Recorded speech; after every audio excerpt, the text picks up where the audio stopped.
Assalamu alaikum dear students, welcome to you all in another online biology class of second year. Hope all of you are fine. आज का जो हमारा topic of discussion है that is osmo regulation in animals. Osmo regulation जैसे कि हम previous knowledge की तरफ जाएं तो हमने इसे डिस्कस किया था कि बॉडी के अंदर वाटर और सोल्यूट्स की कंसंट्रेशन को बैलेंस करना according to external environmental condition is known as osmoregulation. तो पहले हमने प्लांट्स में डिस्कशन की थी कि प्लांट्स में ऑस्मो रेगुलेशन होती है, वो किस किस तरीके से उन्होंने क्या क्या अडेप्टेशंस की हुई हैं जिसके थ्रू वो ये रेगुलेट करते हैं. अकॉर्डिंग टू वाटर अवेलेबिलिटी हमने प्लांट्स को 3 कैटेगरीज में भी डिवाइड किया था. उनमें हाइड्रोफाइट्स हैं जो एक्सेसिव वाटर में रहते हैं, उसके लिए उन्होंने अपने लीव्स के सरफेस एरिया को इंक्रीज करके अपर सरफेस स्टोमेटा का जो नंबर है वो इंक्रीज कर दिया.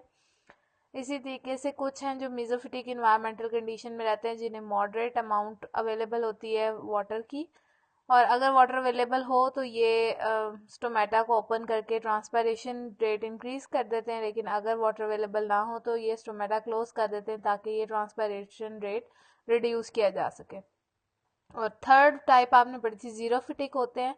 जीरोफाइट्स में आपको पता है कि ये वो प्लांट्स हैं जो बेसिकली ड्राई एनवायरनमेंट या टेरेस्ट्रियल हैबिटेट के अंदर रहते हैं, और इसकी वजह से टेरेस्ट्रियल हैबिटेट में रहने की वजह से बेसिकली इन्होंने अडेप्टेशन क्या की कि अपने लीव्स को शेड ऑफ कर देते हैं, ये नीडल लाइक बना लेते हैं. इसी तरीके से ये जो है वो अपने अंदर स्टोमेटा का जो नंबर है वो ऑन लोअर साइड इंक्रीज करते हैं, और वो भी डिप्रेशंस के अंदर इनके स्टोमेटा होते हैं लोअर साइड्स पर. और इनमें ट्रांसपायरेशन रेट जो है वो क्यूटिकल की थिकनिंग जो है उसको इंक्रीज करके भी रिड्यूस किया जाता है. आगे हमने ऑस्मो रेगुलेशन एनिमल्स में डिस्कस करना है. तो एनिमल्स जो है वो basically they require more critical balance of water and solute. उन्हें ज़्यादा सोल्यूट और वाटर कंसंट्रेशन रिक्वायर्ड है. They can not survive a net water gain और लॉस. अब वो क्या करते हैं, उन्होंने एक कंसिस्टेंसी मेंटेन करनी है सेल के अंदर कि वहां से पानी एक खास मिकदार में उनके सेल के अंदर रहे, चाहे उसके लिए उन्हें वाटर को रिमूव करना पड़े या फिर वाटर को गेन करना पड़े. ठीक है, तो बैलेंस रखना ज़रूरी है. तो दो यहाँ अप्रोचेज हैं. एक है osmoconformer. Animals body fluid are kept isotonic to external environment even for marine salt water. यानी कुछ एनिमल बॉडी फ्लूइड्स जो हैं वो मेंटेन रखे जाते हैं आइसोटोनिक कंडीशन में. आइसोटोनिक यानी कि अंदर और बाहर जो है वो सॉल्ट और वाटर की कंसंट्रेशन मेंटेन रहेगी, और उसमें जो है इवन के मेरीन वाटर में भी, क्योंकि मेरीन वाटर में आपको पता है सॉल्ट की कंसंट्रेशन ज़्यादा होती है. तो ऐसे एनिमल्स जो हैं वो आइसोटोनिक ही रखते हैं. They do not require actively to adjust their internal osmotic solute. उन्हें ज़रूरत नहीं होती कि वो एडजस्टमेंट करें किसी किस्म की भी. तो ये ऑस्मो कन्फॉर्मर्स हैं. ऑस्मो रेगुलेटर नेम ही बता रहा है आपको कि वो रेगुलेटर्स हैं, उन्हें रेगुलेट करना पड़ता है अपनी बॉडी फ्लूइड कंसंट्रेशन को अकॉर्डिंग टू आउटसाइड इन्वायरमेंट. तो उसके लिए वो वाटर को जो एक्सेसिव वाटर होता है उसको डिस्चार्ज भी कर देते हैं. इसी तरह जो सॉल्ट्स एक्सेसिव होते हैं एक्सक्रीट आउट कर देते हैं इन हाइपोटोनिक और हाइपरटोनिक कंडीशन. तो ये ऑस्मो रेगुलेटर्स कहलाते हैं. इन्हें एडजस्टमेंट करनी पड़ती है time to time according to external environment. फिर डिफरेंट एनवायरनमेंट में बात करें तो एनिमल्स जो हैं वो डिफरेंट एनवायरनमेंट में रहते हैं और उन्होंने डिफरेंट अडेप्टेशंस की हुई हैं बैलेंस को मेंटेन करने के लिए. उसमें पहला जो है वो हमारे पास मेरीन इन्वायरमेंट है, जिसमें हम कहते हैं कि मोस्टली जो इनवर्टिब्रेट्स हैं दीज आर ऑस्मो कन्फॉर्मर्स. फिर हैग फिशेज हैं. हैग फिशेज जो हैं ये वर्टिब्रेट्स के अंदर आती हैं और ये आइसोटोनिक हैं to their surrounding sea water. फिर कार्टिलेजिनस फिशेज हैं. कार्टिलेजिनस फिशेज भी अपना जो है इंटरनल सॉल्ट कंसंट्रेशन उसको मेंटेन रखती हैं, और वो मेंटेन कैसे करती हैं, by lowering the internal salt concentration than that of sea water. ताकि जो है वो जैसे जैसे आपको पता है सी वाटर अंदर आएगा तो सॉल्ट कंसंट्रेशन इंक्रीज हो जाएगी सेल के अंदर, इसलिए उन्हें अपना इंटरनल सॉल्ट कंसंट्रेशन लो रखना पड़ता है मेंटेनेंस के लिए. अब उनकी जो किडनीज हैं वो क्या करती हैं, गिल्स के थ्रू एक्सेसिव सॉल्ट्स को एक्सक्रीट आउट कर देती ताकि नॉर्मल या लो लेवल रहे सॉल्ट का. फिर वो ख़ास किस्म के एक्सक्रीटिंग ऑर्गन्स जो हैं वो पोजेस करती हैं जिन्हें हम रेक्टल ग्लैंड्स का नाम देते हैं. ये जो है रेक्टल ग्लैंड्स, ये बेसिकली एक्टिव ट्रांसपोर्ट मैकेनिज्म के थ्रू सॉल्ट को रिमूव कर रहे होते हैं अगेंस्ट द ऑस्मोटिक ग्रेडियंट। अब आपको पता है ऑस्मोटिक ग्रेडियंट क्या है, हाई से लो की तरफ मूवमेंट होगी सॉल्यूट की, तो इन्होंने ऑपोजिट, एक्टिव है ना, एक्टिव का मतलब यही है कि यहाँ एनर्जी के यूज से वो जो है एनर्जी यूटिलाइज करते हुए खुद ऑपोजिट डायरेक्शन में, यानी from low to higher concentration salts को रिमूव करेंगे। कुछ फिशेस जो है उनमें लो सॉल्ट होता है बॉडी के अंदर, और यानी कि उनमें जो है सी वाटर के अंदर हाइपरटोनिक कंडीशन चल रही होती है, तो वो यूरिया प्रोड्यूस करते हैं, थोड़ा सा वाटर गेन करके एडिकेट कंसंट्रेशन में यूरिया की प्रोडक्शन करते हैं। यूरिया हाई कंसंट्रेशन में क्योंकि डैमेजिंग है, तो वो फिश क्या करती है, वो उसे एक और कंपाउंड में कन्वर्ट कर लेती है। वो कंपाउंड है ट्राई मिथाइल अमीन ऑक्साइड, या आप इसे ट्राईमिथाइल अमाइन ऑक्साइड भी पढ़ सकते हैं। तो ये जो है ये प्रोटेक्ट करता है उनकी बॉडी को यूरिया के अगेंस्ट, यानी यूरिया को ये कन्वर्ट कर देते हैं, जो हार्मफुल इफेक्ट्स हैं वो ख़त्म हो जाते हैं यूरिया के। फिर बोनी फिशेस की बात करें तो बोनी फिशेस में बेसिकली हम कहते हैं these are the descendant of fresh water ancestor, यानी फ्रेश वाटर में जो रहते थे उन्हीं से आगे ये बोनी फिशेस बनी है। बाद में ये क्या हुई, ये फ्रेश वाटर से मेरीन हो गई, और उनके मेरीन होने की वजह क्या है, continuously lose water from their hypotonic body fluid to hypertonic environment। ठीक है, ये continuously रिलीज करती रहती हैं बॉडी फ्लूइड्स को फ्रॉम हाइपोटोनिक टू हाइपरटोनिक। फिर फिशेस की बात करें, इन फिशेस की, तो ये ज़्यादा से ज़्यादा सी वाटर ड्रिंक करती हैं, और जो एक्सेसिव कंसनट्रेटेड सॉल्ट होता है उसको ये एक्सक्रीट आउट कर देती हैं, जिससे बेसिकली जो इनके अंदर, जाहिर सी बात है यूरिन जो होगा वो कंसनट्रेटेड होगा, और उसमें मैक्सिमम सॉल्ट एक्सक्रीट आउट हो जाएगा, और जो मिनिमम है वाटर वो यहाँ से लॉस होगा। फिर ऑस्मो रेगुलेशन की वजह से जो एनिमल और प्लांट्स हैं वो अपने आप को हैबिटेट के अकॉर्डिंगली डिवाइड करते हैं। आपको पता है हैबिटेट हमने प्लांट्स में पढ़े कि वाटर है, टेरेस्ट्रियल है, या मीजोफिटिक एनवायरनमेंट, बिल्कुल ऐसे ही। फिर हम बात करते हैं उसके बाद फ्रेश वाटर की। फ्रेश वाटर में बात करें तो फ्रेश वाटर एनिमल जो है वो कॉन्टिन्यूसली फेस कर रहे होते हैं osmotic flooding. Osmotic flooding as you all knows के उसमें जो सेल के अंदर वाटर और सॉल्ट की कंसंट्रेशन है वो, यहाँ पर स्पेशली वाटर की बात करें तो वाटर बहुत ज़्यादा उसको, तो बॉडी फ्लूइड में बहुत ज़्यादा वाटर और सॉल्ट्स अवेलेबल हैं। और fresh water protozoans, amoeba, paramecium, ये क्या करते हैं, जो एक्सेसिव सॉल्ट है उसको अपने स्पेशलाइज स्ट्रक्चर यानी कॉन्ट्रेक्टाइल वैक्यूल के थ्रू बाहर निकालते रहते हैं, यानी सॉल्ट उस वैक्यूल में जमा हो जाता है जो एक्सेसिव होता है, और ये फिर एकदम उसको पंप करते हैं और ये वहां से बाहर रिमूव हो जाता है, तो कॉन्ट्रैक्शन के थ्रू। इसी तरह बहुत सारे फ्रेश वाटर एनिमल्स हैं that include fishes that remove excessive water by producing large volume of a dilute urine। अब ये क्या करती हैं, ये लार्ज अमाउंट में जो है बेसिकली यूरिन प्रोड्यूस करती हैं, और वो यूरिन डाइल्यूटेड होता है, डाइल्यूटेड का मतलब उसमें वाटर ज़्यादा है, तो एक्सेसिव वाटर रिमूव कर देती हैं। इसी तरह अगर उन्हें सॉल्ट, जो साथ सॉल्ट रिमूव हो रहा होता है उसको कंपनसेट करने के लिए ऐसा फूड खाते हैं जिसके अंदर सॉल्ट जो है वो ज़्यादा मौजूद हो, और फिर वो पंप कर दिया जाता है गिल्स और स्किन के थ्रू। फिर कुछ टेरेस्ट्रियल होते हैं एनिमल्स, उनमें एवापोरेशन सबसे जो है वो बड़ा है काम, क्योंकि एवापोरेशन लॉस ऑफ वाटर है जिसकी वजह से डिहाइड्रेशन हो सकती है, और डिहाइड्रेशन से आपको पता है कि एनिमल की बॉडी में अगर डिहाइड्रेशन हो जाए तो उसकी सारी एक्टिविटीज स्टॉप हो सकती हैं, डेथ भी हो सकती है सीवियर डिहाइड्रेशन की केस में। तो आर्थ्रोपोड और वर्टिब्रेट्स की एग्जांपल दी हुई है। Arthropods as you all knows के ये इंसेक्ट्स की जो है वो क्लास है जिसके अंदर सारे इंसेक्ट्स आते हैं, और ये इनवर्टिब्रेट्स हैं। वर्टिब्रेट जिनमें वर्टिब्रल कॉलम है, ये दोनों जो है इंसेक्ट्स और वर्टिब्रेट्स, ये टेरेस्ट्रियल इन्वायरमेंट में यानी खुश्की पर रहते हैं। इन्होंने कुछ मॉडिफिकेशंस किए हैं। नंबर 1, इनके पास वेक्सी एक्सोस्केलेटन है और क्रेटिनाइज स्किन है, मीन्स के इनके जो बॉडी सरफेस है वो ऊपर से कवर हुई हुई है, ठीक है। और इसके अलावा ये कवरिंग जो है वो की गई है ताकि वाटर लॉस को रोका जा सके। अब वो वैक्सी कवरिंग है, वैक्सी एक्सोस्केलेटन है आर्थ्रोपोड्स का, ठीक है। इसी तरह से मल्टी लेयर डेड क्रेटिनाइज्ड स्किन उनके अंदर मौजूद है, और उसका काम भी वाटर वेपोरेशन को रोकना है।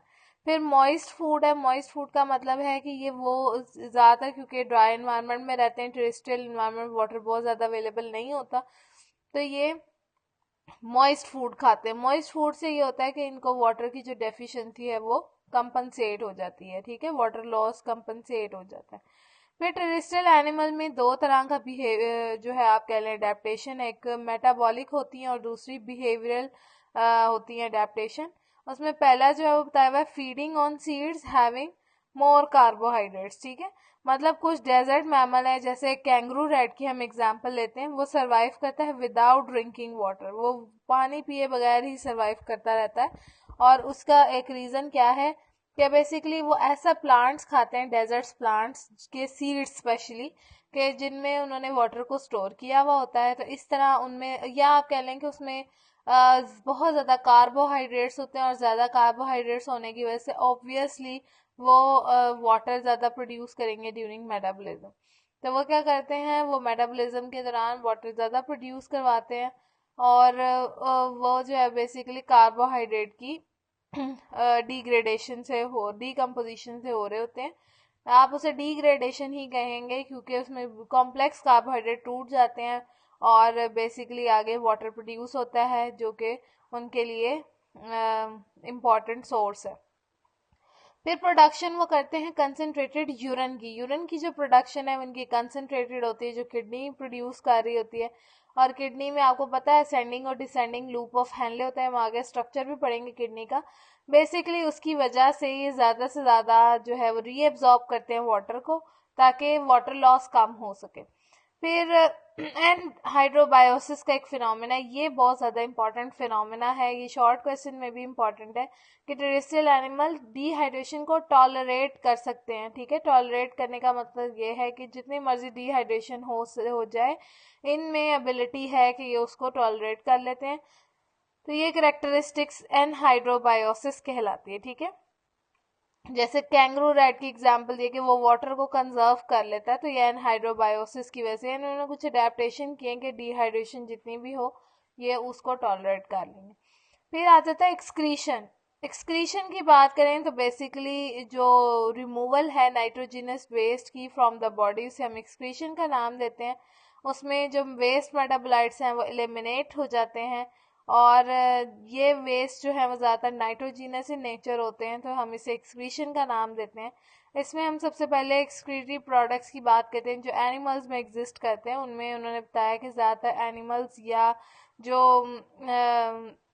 मोस्टली एनिमल्स जो हैं बेसिकली वो कार्बोहाइड्रेट्स और लिपिड्स को मेटाबोलाइज करते हैं और कार्बन डाइऑक्साइड वाटर प्रोड्यूस करते हैं। और इसके अलावा कुछ प्रोटीन्स हैं या न्यूक्लियर प्रोटीन्स हैं, वो मेटाबॉलिज्म के दौरान जो है वो नाइट्रोजन प्रोड्यूस कर रही होती हैं या उसे वेरियस फॉर्म में कन्वर्ट कर रही होती है, जैसे यूरिया बना रही हैं, यूरिक एसिड बना रही हैं, या फिर जो है वो अमोनिया की प्रोडक्शन कर रही हैं। फिर बेसिकली उन्होंने बताया कि जो वेस्ट नाइट्रोजीनस वेस्ट है जो प्रोडक्ट्स हैं वो टॉक्सिक हैं, जैसे यूरिया भी टॉक्सिक है, यूरिक एसिड भी टॉक्सिक है, अमोनिया तो बहुत ज़्यादा टॉक्सिक है। तो उसके लिए फिर जो बॉडी सेल है एनिमल का वो, क्योंकि उनमें ये मौजूद होता है, कंसनट्रेटेड हो जाता है जब ये प्रोड्यूस होते हैं ड्यूरिंग डिफरेंट रिएक्शंस, तो उस दौरान फिर बॉडी का सेल जो है वो इसे बॉडी से बाहर रिमूव कर देता है, ठीक है। तो बॉडी के सेल से ये इकट्ठा कर लिए जाते हैं और वहां से रिमूव कर दिए जाते हैं, ठीक है। तो यहाँ पर आपको उन्होंने कुछ एक्सक्रीटरी प्रोडक्ट्स भी दिए हुए प्लांट्स के अंदर। उसमें उन्होंने बताया हुआ है कि बेसिकली प्लांट्स में मैकेनिज्म है एक्सक्रीशन का, या उसमें जो डिफरेंट प्लांट्स हैं वो किस तरीके से अपने ये जो प्रोडक्ट्स हैं एक्सक्रीटरी प्रोडक्ट्स इनको रिमूव करवा रहे होते हैं। क्योंकि आपको पता है प्लांट्स खुद ऑटोट्रॉफिक इन नेचर हैं, तो जाहिर सी बात है उन्होंने ऑक्सीजन को प्रोड्यूस करना होता है, और मेटाबॉलिक प्रोडक्ट्स होते हैं कार्बन डाइऑक्साइड वाटर जो ये रिलीज करते हैं। तो इसके लिए फिर जो एक्सेसिव वेस्ट मटेरियल बनता है ड्यूरिंग दीज मेटाबॉलिक रिएक्शंस, तो वो ये उनको रिमूव करने के लिए एक्सक्रीशन का प्रोसेस यूज करते हैं। अब इनमें एक्सक्रीशन की बात करें तो यहाँ पर जो वेस्ट है वो ऑक्सीजन है, क्योंकि वो फोटोसिंथेसिस के दौरान एक्सेसिव अमाउंट में प्रोड्यूस हो रही है, तो ये उसको रिलीज कर देते हैं एयर में, जहाँ से हम उसे यूटिलाइज कर लेते हैं या एनिमल यूटिलाइज करते हैं। कार्बन डाइऑक्साइड भी वेस्ट प्रोडक्ट है, लेकिन वो रेस्पिरेशन का वेस्ट प्रोडक्ट है। रेस्पिरेशन के दौरान कार्बन डाइऑक्साइड प्रोड्यूस होती है, लेकिन एज यू ऑल नोस कि ये जो कार्बन डाइऑक्साइड है ये फोटोसिंथेसिस में वो दोबारा इस्तेमाल कर सकते हैं, इसलिए हम इसे वेस्ट नहीं कहते। वाटर दोनों का वेस्ट है, वो कार्बन डाइऑक्साइड फिक्सेशन में भी यानी फोटोसिंथेसिस के दौरान भी और रेस्पिरेशन के दौरान दोनों जगहों पर रिलीज हो रहा है। तो हमारे पास जो बेसिक मैकेनिज्म है जो हम प्लांट्स में स्टडी करते हैं उनमें नंबर 1 ट्रांसपायरेशन है, कि आपको पता है वाटर क्योंकि एज अ वेस्ट यहाँ पे एग्जिस्ट करता है, तो वाटर यहाँ पे रिमूव होता रहता है थ्रू ट्रांसपायरेशन, लेकिन एक सर्टेन अमाउंट तो बहुत ज्यादा रिलीज हो जाएगा तो प्लांट डिहाइड्रेट होकर विल्ट हो जाएगा। ठीक है, इसी तरह वैक्यूल्स हैं। वैक्यूल ये स्पेशलाइज स्ट्रक्चर्स हैं जो कि प्लांट्स में मौजूद हैं इन लार्ज साइज, और इनका काम जो है वो डिफरेंट यूजफुल कंपाउंड्स को स्टोर कर लेना अपने अंदर। तो ये वेस्ट मटेरियल को स्टोर कर लेते हैं, उन्हें जो है वो एक्यूमुलेट कर देते हैं at the concentrations that led to the formation of crystals. Crystals बनाते हैं ये वैक्यूल। ठीक है, वैक्यूल के अंदर जितने भी सॉल्ट्स वगैरह सब क्रिस्टल की फॉर्म में इकट्ठे हो जाते हैं ताकि ज्यादा से ज्यादा सॉल्ट्स को अपने अंदर इकट्ठा कर सकें। फिर लीव्स है, इसके बाद लीव्स जो है बेसिकली उनमें प्लांट वेस्ट प्रोड्यूस करते हैं जो इनऑर्गेनिक या ऑर्गेनिक in नेचर हो सकता है, और ये ऑर्गन्स में स्टोर हो जाते हैं। लीव्स जो है वो बेसिकली इस पर्पस के लिए मोस्ट इम्पॉर्टेंट है। लीव्स को हम कहते हैं कि उनकी डेस्टिनी है कि उन्होंने ऑटम सीजन के अंदर फॉल ऑफ हो जाना है, तो ऑब्वियसली वो क्या करते हैं, प्लांट्स इससे फ़ायदा उठाते हैं, जितना भी वेस्ट मटेरियल है उन्हें वो लीव्स के अंदर स्टोर कर लेते हैं ताकि जब ऑटम सीजन आए तो जैसे ही लीफ फॉल होंगी तो ऑब्वियसली उन्हें अपने वेस्ट मटेरियल से छुटकारा मिल जाएगा। ठीक है, इसके अलावा जो है ब्लू बेल्स की एग्जांपल दी हुई है कि वो बल्ब्स बनाते हैं, वो बल्ब अंडरग्राउंड होते हैं, वो उनमें भी समटाइम जो है वो अपना जो है फूड स्टोर कर ले, वेस्ट मटेरियल स्टोर कर लेते हैं। तो ये ऑटम लीव्स होते हैं, ये तो गार्डनर्स भी कहते हैं कि ये सोर्स ऑफ फूड है, मतलब न्यूट्रिएंट्स का सोर्स है, बेसिकली बहुत सारे मिनरल्स इनमें मौजूद हैं। तो ये जो फॉलिंग है गिरना जो है येलो लीव्स का इन द ऑटम सीजन, और ये क्योंकि सीजनल टाइम पीरियड है जिसमें प्लांट अपने वेस्ट से गेट रिड यानी कि छुटकारा हासिल कर लेते हैं, जो भी वेस्ट उन्होंने एक्यूमुलेट किया है अपनी बॉडी में, तो ये हम इन लीव्स को हम एक्सक्रीटोफोर्स का नाम देते हैं। ये भी इम्पोर्टेंट है इन द शॉर्ट क्वेश्चन, एक्सक्रीटोफोर। अच्छा, इसके अलावा जो है हम देखते हैं कि समटाइम लीफ का कलर चेंज हो जाता है, तो वह इस वजह से नहीं होता कि इनमें क्लोरोफिल की डेफिशिएंसी हो गई, बल्कि इस वजह से कि उन्होंने वेस्ट मटेरियल स्टोर किया, उसका भी अपना एक कलर होता है। ठीक है, हैवी मेटल्स अगर स्टोर करेंगे उनका भी कलर होता है, येलोइंग होना शुरू हो जाती है। फिर ब्रांचेस और ट्रंक हैं कि ट्रीज जो हैं वो कुछ खास किस्म के केमिकल डिपॉजिट करते हैं ब्रांचेस या ट्रंक्स में। उनमें ओल्ड जाइलम है जो कि ज़्यादा देर ट्रांसपोर्ट का काम नहीं कर सकता, वाटर ट्रांसपोर्ट का, तो वहाँ इबोनी होती है। इबोनी जो है बेसिकली वहाँ पर हम देखते हैं ये जो फिनोमेना है वो इबोनी के अंदर होता है। इबोनी बेसिकली एक फ्लावरिंग प्लांट है, और जो फ्लावर प्रोड्यूस करता है उसमें अगर आप ऑब्जर्व करें तो उसका स्टेम सेंटर से ब्लैक होना शुरू हो जाता है। अब वो क्यों ब्लैक हुआ है कि उसमें जो जाइलम था, ओल्ड जाइलम, उससे अपना काम करना बंद कर दिया, वाटर कंडक्शन जो है वो स्टॉप हो गई क्योंकि वहां पर डेड हो गए सेल्स। फिर वो उसको यूज करते हैं for storage of the waste material. ठीक है, फोटोसिंथेसिस के दौरान। फिर हम बात करते हैं इसके अलावा रिलीज ऑफ वेस्ट। अब रिलीज ऑफ वेस्ट जो सॉइल में रिलीज होता है उसमें अगर आप देखें तो कुछ प्लांट्स हैं जो एक्टिवली वेस्ट मटेरियल को सिक्रीट आउट करते रहते हैं सॉइल के अंदर, और उससे क्या होता है कि उससे वो एज अ केमिकल वेपन का काम ले रहे होते हैं, यानी वो केमिकल वेपन्स बन जाते हैं उनके लिए, और वो दूसरे प्लांट्स के साथ compete करने में हेल्प करते हैं। वेपन आपको पता है हथियार को कहते हैं, असले को कहते हैं। तो ये जो है वेपन्स, ये सारे ये केमिकल वेपन्स प्लांट जो है वो दूसरे प्लांट से लड़ने के लिए, उनसे compete करने के लिए इस्तेमाल कर लेते हैं। और जैसे कॉनिफर्स हैं वो अब जिस जगह पर उनकी रूट फैली हुई है, यानी जो राइजोस्फेयर है उनका, वो वहाँ पर क्या करते हैं, वो ये अपने केमिकल सिक्रीट आउट कर देते हैं, और उस एरिया में दूसरे प्लांट जो है वो ग्रो नहीं कर सकते, यानी वो केमिकल वेपन्स बन जाते हैं। तो ओवरऑल जो है वो ये हमारा आज का लेक्चर था जिसमें हमने ब्रीफली डिस्कस किया the process of osmo regulation in animal, उसमें डिफरेंट हैबिटेट्स के हवाले से टेरेस्ट्रियल और मेरीन इन्वायरमेंट।